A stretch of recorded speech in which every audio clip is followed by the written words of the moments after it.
Bonjour à vous sur YouTube, donc toujours en live sur Twitch pour mes documentaires, je sais pas si vous passez des fois, mais n'hésitez pas à passer. Et aujourd'hui on change un peu le setup, et on va parler donc de l'épagnol nain continental comme vous l'avez vu dans le titre. Ça me fait très plaisir d'en parler pour plusieurs raisons. Déjà c'est pas une race de chien très connue, et moi personnellement, si je devais choisir un chien dans sa catégorie de petit chien, vous allez voir c'est un petit chien, etc. Ben en vrai... je pense que je choisirais peut-être ce chien parce que vraiment il a pas mal d'atouts et il est cool, vous allez voir, on va en parler. Il y a deux variétés en fait, d'épagnols nains continentaux, qui sont ces deux-là. Donc tout au bout à droite c'est le phalène avec les oreilles qui tombent, et le papillon, celui qui est tout à gauche.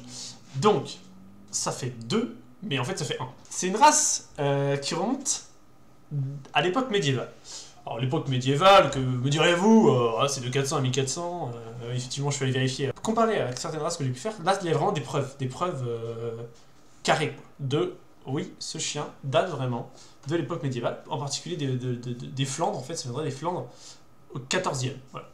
Et d'où viendrait la race d'un point de vue généalogique, ce serait la réduction physique de l'épagnol de chasse, de cet épagnol par exemple, voilà, imaginez cet épagnol en plus petit, épagnol nain continental, voilà. Là en l'occurrence c'est un épagnol breton. Il faut savoir que du coup dans les variétés, la variété phalène, donc celle qui a les oreilles qui tombent, et vous l'avez, hein, est plus ancienne que la variété papillon, qui a les oreilles qui remontent, qui elle date plutôt de la fin du 19e siècle. C'était un chien qui était prisé par les familles assez riches, assez huppé. Donc voilà, et même de la cour royale. En vrai, c'est un chien qui était quand même, voilà, ce genre de chien, ouais. Il apparaît même sur des tableaux, comme ici, à l'époque de la Renaissance, par là, avec des grandes dames de l'époque. Mais c'était surtout avec des femmes ou avec des enfants. On voit clairement que c'est un chien qui était fait pour la compagnie. Et d'ailleurs, ces tableaux nous font vraiment penser que cette race est vraiment originaire d'Europe. Voire même, en particulier plus récemment, là, c'est plutôt en France et en Belgique. Son groupe, l'épagnol nain continental, appartient au groupe 9, le groupe des chiens d'agrément et de compagnie. Peut-être que vous vous en souvenez, j'en ai parlé dans un documentaire assez récent, je dirais même très récent, puisque j'en ai parlé pendant le documentaire sur les bulldogs français. Donc voilà, ça fait dans la même famille que les bulldogs français, mais pas que. Il y a aussi les bichons. Alors là, c'est un bichon frisé. Alors là... j'y connais rien en bichon, parce qu'il y a plein de petits types de bichons, le bichon havanais, le bichon frisé, le bichon maltais, je crois, enfin bref, il y en a plein, qui ont des poils plus ou moins longs, mais de façon générale, je crois qu'ils ont des poils assez longs quand même, et qui ont des poils lisses, ou frisés, ou pas, ou etc. quoi. Donc là, en l'occurrence, c'est le bichon frisé. Il y a aussi l'épagnol tibétain. Il n'y a pas que l'épagnol nain continental en termes d'épagnol, il y a aussi l'épagnol tibétain. L'épagnol tibétain, voilà à quoi ça ressemble.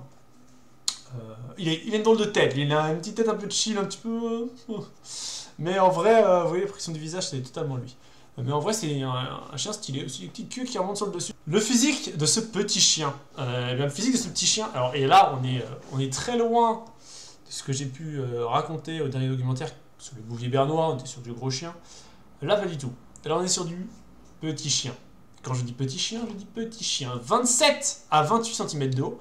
Et alors un poids, et alors là tenez-vous bien parce que c'est quand même, attention, sacré poids plume, de 1 à 5 kg. De 1 à 5 kg. Et il faut savoir donc que là-dedans, quand on dit de 1 à 5 kg, c'est pour les femelles. Les mâles font de 1 à 4 kg. Voilà. Au niveau de son pelage, au niveau de sa couleur de poil, bah là vous voyez très bien, c'est le blanc. Vous voyez très bien le blanc dominant, mais attention, pas que du blanc. Blanc dominant. Par contre, on s'autorise, bien évidemment, une autre couleur. C'est même pas qu'on s'autorise, c'est que ça a une autre couleur en plus du blanc. Mais là c'est comme on veut, en fait. Vous voyez, il y a du marron. Celui qui est à gauche, là, de l'autre, tout au bout, là, on est plutôt sur du fauve, rouge. Et ça peut même aller jusqu'à du sable, vous voyez. Voire, peut-être, j'en ai vu en noir. Donc, avec des fois deux couleurs.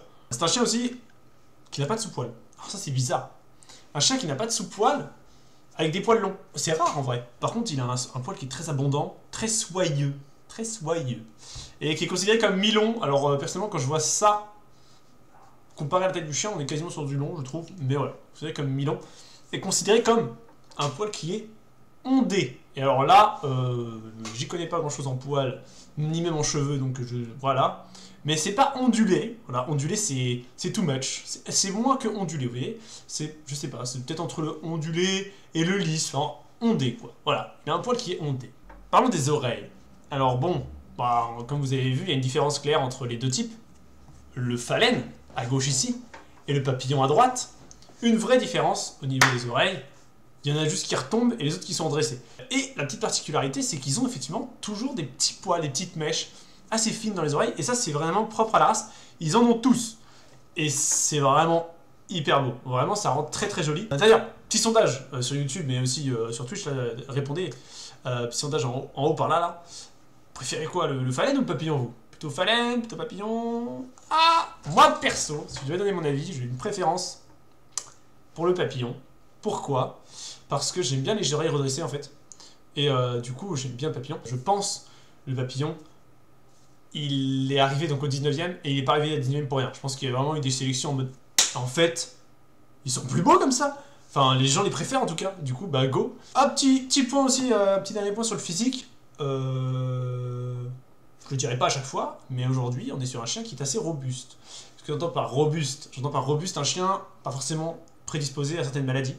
Qui a une espérance de vie dans l'ensemble, somme toute, assez bonne. Ce qui pourrait paraître un peu atypique pour un chien de petite taille. En réalité, les chiens de petite taille n'ont pas forcément de problème de santé. Hein. Mais c'est vrai que des fois, on se dit « Oh, il est petit, oh là là, on va le casser, tout fragile, tout frêle. » Bah, la vérité, c'est que c'est pas le cas. Il est assez robuste. Parlons tout simplement de son caractère. Alors, comme vous voyez, celui-là, il donne déjà une réponse sur son caractère. C'est un chien qui est vif. Ça se voit, non? C'est un chien qui est vif. Et c'est aussi un chien qui est surtout très affectueux. Là, on le voit, il fait un gros câlin à un accordéon, même très affectueux. Et qui est vif, voilà. Mais c'est pas que, c'est aussi un chien assez calme, finalement. Incohérence, aucune.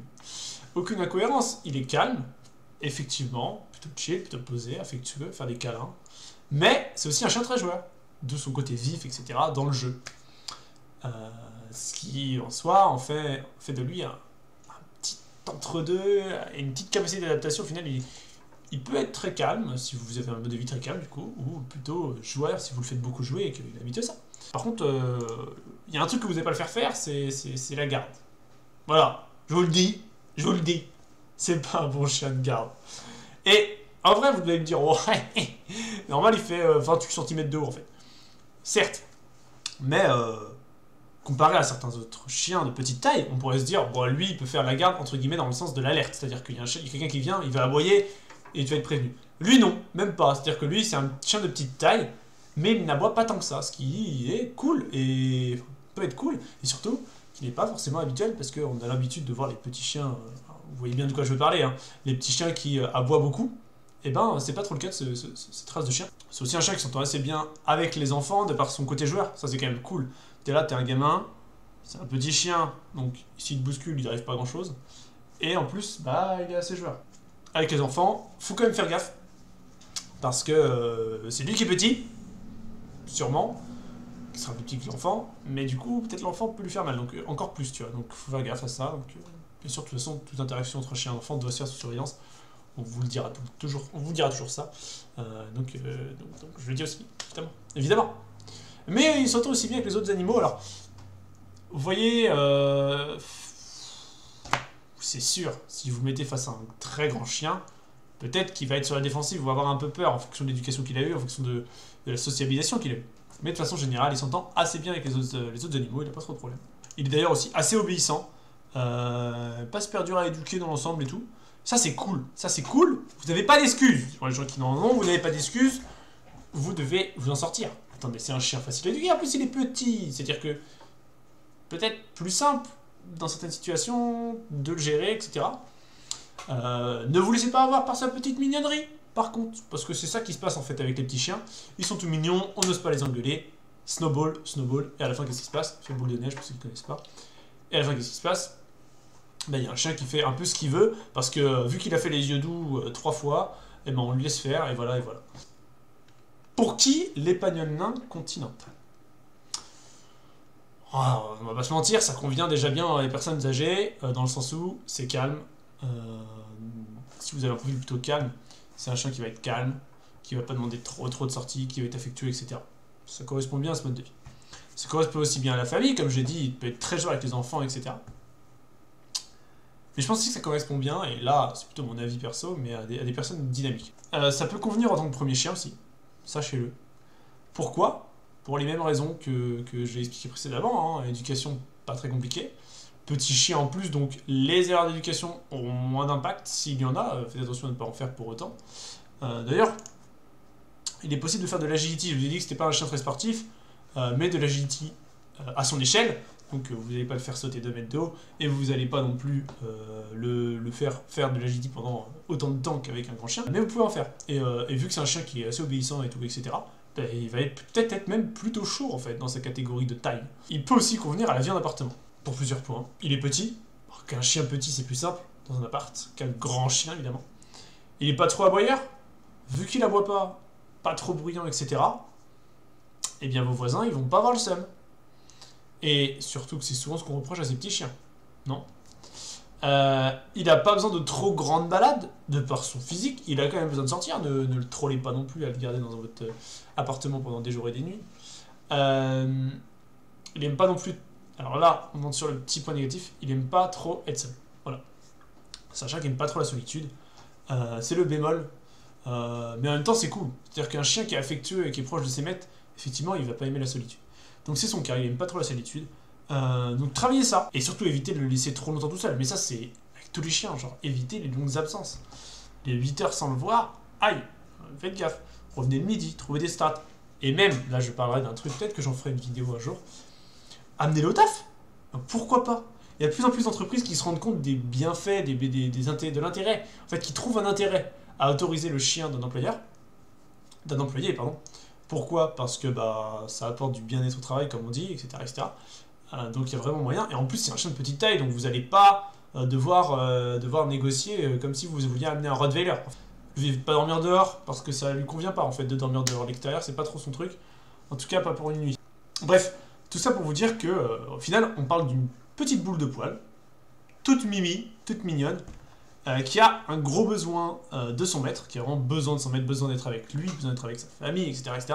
Plus que tout, en fait. Vraiment, sa priorité, c'est ça, c'est être avec ses maîtres, qu'il aime, etc. C'est trop mimi, hein. Et c'est tout, en fait. Genre, c'est la condition principale. Le reste, c'est vraiment un chien qui est pas compliqué. Est-ce que vous avez des questions? Niveau toilettage, c'est comment? C'est une formidable question. Niveau toilettage, c'est pas si compliqué que ça. Il a pas de sous-poil. Donc ça simplifie un peu les choses. On va le brosser de temps en temps pour éviter les nœuds. À part ça, il n'y a rien besoin de spécial. Hein. Vous n'allez pas emmener chez le toiletteur pour lui faire une coupe de cheveux, pour laver quoi que ce soit. Non, non. C'est un chien qui est assez propre, qui est assez clean, qui a un bon poil aussi dans l'ensemble. Juste, il faudra éviter les nœuds en passant des coups de brosse. Mais ça, dès que votre chien il a un poil mi-long, voire long, et surtout long, pardon, faudra. Il n'y aura pas trop de choix. C'est un chien qui a une mue annuelle. Donc voilà, faut pas être surpris. Faut pas être surpris si d'un seul coup il perd masse poil. Donc salut à vous sur YouTube. Donc merci d'avoir suivi ce documentaire sur l'épagnol nain continental. Et merci aussi pour les autres documentaires. Si vous avez vu, n'hésitez pas à aller les voir si vous les avez pas vus. N'hésitez pas à poser des questions en commentaire ou à venir sur mon live si vous avez des questions. Moi je ferai un plaisir d'y répondre, j'adore ça. Et si vous avez même d'autres races à me proposer, n'hésitez pas non plus. Ce sera avec plaisir. J'espère que vous avez fait découvrir une race si vous ne la connaissiez pas ou que je vous ai appris des trucs sur cette race qui est vraiment sympa. Je vous remercie encore une fois. N'hésitez pas à vous abonner aussi, à partager, etc. etc. Bref, salut quoi. Merci beaucoup. Merci beaucoup, c'est tout ce que j'allais dire. Po! I feel good!